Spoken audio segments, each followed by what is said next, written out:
Here's how to hide your YouTube Shorts on your mobile device. So first, you need to open the YouTube application, log into your specific account, tap on your profile picture icon from the bottom right corner of your screen. Then after, tap on the settings icon in the top right corner. Now select time management, which is between languages and notifications. At the bottom, you'll see the section of daily limits where it's indicating Shorts with limit and set how much time you can scroll on Shorts each day. Go ahead and switch this section.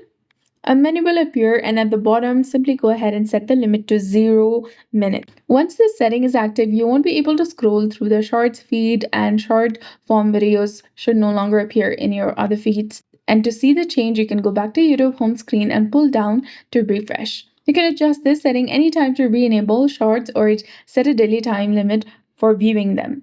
So that's all there is to it. I hope you found this video helpful. If you did, please like, share, and subscribe. Thanks for watching. We'll see you again in the next one.